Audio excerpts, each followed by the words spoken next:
Good morning guys, and welcome back to another video.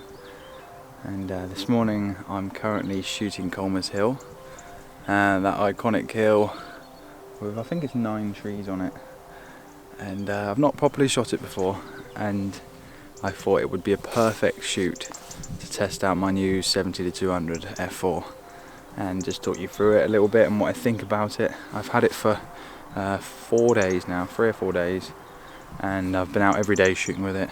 First impressions, it's a super sharp lens, and yeah, I'm seriously happy with it straight out of the box.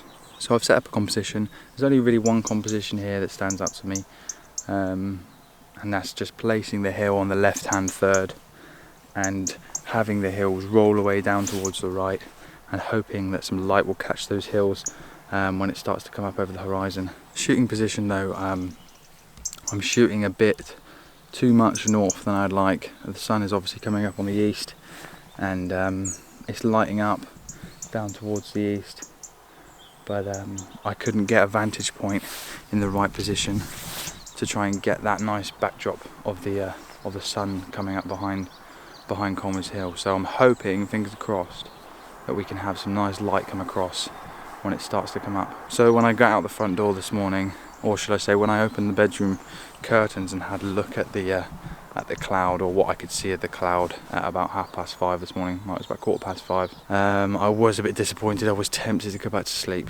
and it just didn't look right. But I went down to the front door. There's a better vantage point of looking east out through the front door, and I could see there was a nice big break up, and I was right to come out because the sun is all broken up towards the east. The west is all covered in cloud behind me, and I can see tiny little crescent of a moon up there as well. So peaceful up here. So I'm just waiting for the light, seeing what we can get, and just enjoying being here. It's absolutely amazing.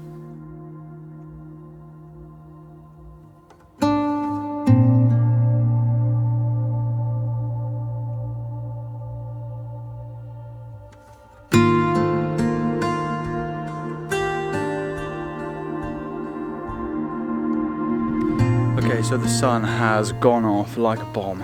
It is red raw, and it looks amazing, absolutely amazing. I packed up from where I was and I legged it over the top of this hill, as this has a better vantage point looking directly west. I was shooting too far north, and yeah, just let me show you the sky. It's amazing.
It's surprising how hot you get during landscape photography when the light goes off like that and you have insane red light for like a minute or two.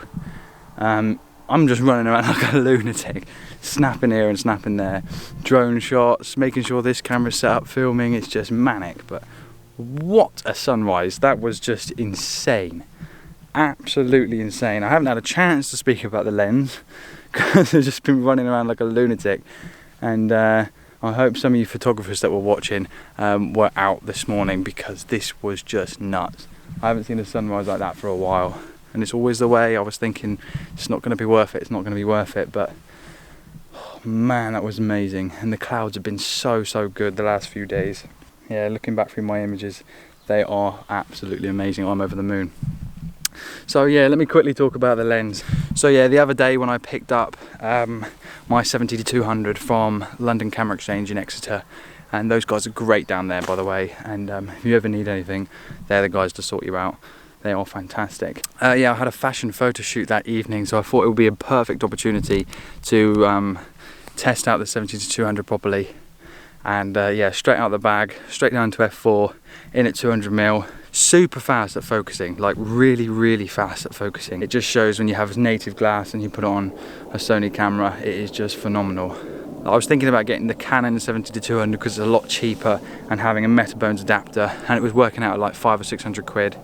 But I'm glad I stuck with my gut and bought the Sony 70-200 f4.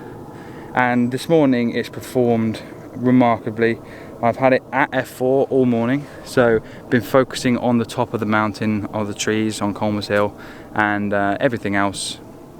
It's kind of thrown out a little bit. It's not too bad because I'm in at about 110, 135mm, that sort of area. Yeah, pin sharp, absolutely pin sharp on the trees.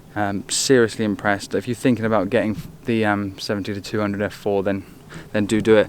I've shot with the 70-200 2.8, and as a landscape photographer, I don't see the benefit at all in the extra like £1,500 or whatever it is to get the 2.8 version over this f4. For me and my needs, the f4 is enough. I'm never going to be shooting in that darker situation, and realistically it's only one stop, and with the ISO that's capable on cameras these days, I don't personally think it's worth an extra 15 or 1400 quid for an extra stop. That's my opinion, but let me know what you guys think down in the comments. But yeah, that's my opinion. So yeah, seriously impressed with it straight out of the bag. It is an awesome lens. It looks great too, and it's well balanced. It's not like top heavy like with the 2.8. It feels like the cameras are falling over all the time. You have to be really supportive of the lens. This one, you could get away with actually mounting the camera on top of the tripod rather than the lens, but to be safe, I'd rather pop the lens on the tripod holder, but you could mount it back here. It's not that heavy at all. It feels really well balanced. So I'm just going to sit here for a little bit longer, see if I can get any more shots. Yeah, just enjoy this view while everyone's still asleep, and watch the sun creep up through the gaps in the clouds. But I think that's it for the light now. I don't think there's going to be any more light. It just happened all at once, and luckily I was here to capture it.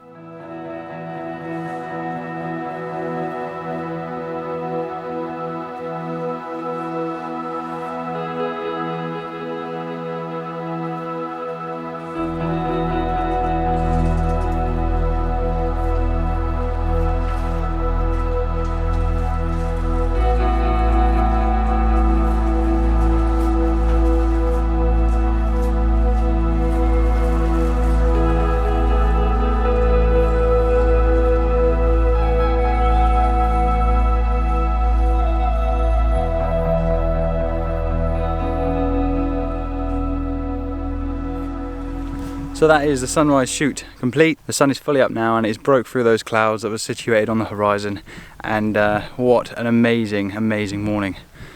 So lucky to be able to live in this part of the world, and just admire these amazing sunrises and sunsets and these amazing locations that are just here on my doorstep. So I hope you guys have liked this video. There's a little insight into the 70-200 f4 and my first impression straight out of the bag. So I haven't properly tested it and given it a proper run for its money yet, but over the last 3 or 4 days I've had it, I have put it to good use, and I am seriously impressed. And if you are thinking of getting one, I say get the f4 over the 2.8, unless you've got loads of money and it doesn't matter and you need that extra stop. In my instance, I don't need that extra stop. F4 is just perfect for me. So I'm gonna get back, have some breakfast, wake up with some coffee, and get editing. So thanks for checking in, guys. It really means a lot if you've watched this video. Please consider clicking subscribe to my channel and give us a like. Tell us what you think down in the comments, and I will see you guys in the next one.